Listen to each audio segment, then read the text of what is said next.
कति हो खास स्यालेरी तपाईँहरू कति पाउनुहुन्छ मैले सुन्न मिल्छ तपाईँहरू इन्डिभिजुअललाई स्यालेरी कति लिनुहुन्छ भनेर अहिले पाइरहनु भएको स्यालेरी कति छ मिल्छ मेरो बेसिक चाहिँ अहिले चाहिँ मेरो चाहिँ 2 इयर्स हुन लाग्यो 11,000 छ बेसिक चाहिँ अनि यताउता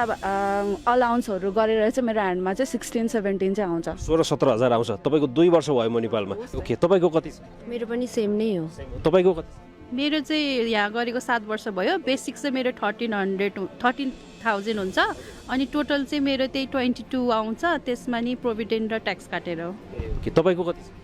म चाहिँ बिएससी नर्सिङको मेरो चाहिँ experience almost 1 year 16 month 17 months जति भयो अनि मेरो बेसिक स्यालेरी चाहिँ अहिले 10,000 छ अनि प्रोभिडेन्ट फन्डहरू यताउता काटेर चाहिँ हातमा चाहिँ त्यो 17-18 आउँछ नाइटहरू 17-18 आउँछ तपाईँहरूको कति छ भनिदिनुहोस् त मलाई मेरो चाहिँ बेसिक स्यालेरी भनेको 10,000 हो जसमा चाहिँ अब ह्यान्ड क्यास आउन लाग्यो भने चाहिँ पिएफहरू ट्याक्सहरू काटेर चाहिँ 17-18 को रेन्जमा आउँछ तपाईँको म चाहिँ यहाँ काम गरेको 4 वर्ष जति हुन लाग्यो म बिएससी नर्सिङ हो र मेरो पनि बेसिक चाहिँ 12 छ भर्खरै 12 बनाएको छ र ह्यान्ड क्यास चाहिँ मेरो नि त्यही 17-18 मात्र हो तपाईँको छ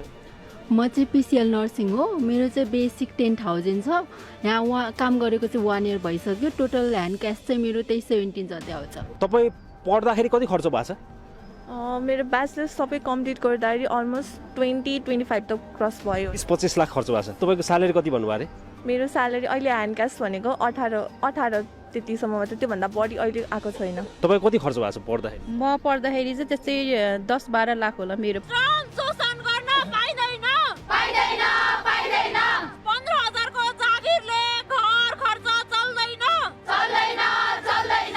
हस्पिटलहरूले हामीले श्रम ऐनअनुसार चाहिँ पैसा दिइरहेछौँ श्रम ऐनअनुसार दिन तयार छौँ भन्नु भनिरहेछ अब श्रम ऐनअनुसार दिने कि तपाईँहरूलाई स्वास्थ्य कर्मीको हिसाबले स्वास्थ्य मन्त्रालयले गरेको परिपत्र अनुसार दिने भन्ने कुराको चाहिँ अहिले डिबेट चलिरहेछ त्यसमा एकछिनमा जाउँला श्रम ऐनअनुसार नै पैसा पाउनु भएको छैन त्यसो भए छैन श्रम ऐनअनुसार नै पाउनु भएको छैन अनि अहिले तपाईँहरूको माग चाहिँ खास श्रम कम्तीमा श्रम ऐनअनुसार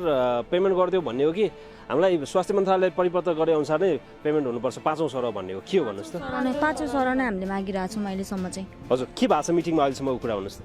मिटिङमा चाहिँ हामीलाई थोरै नेगोसिएसनको कुरा राख्नु पर्यो थोरै जसमा चाहिँ हाम्रो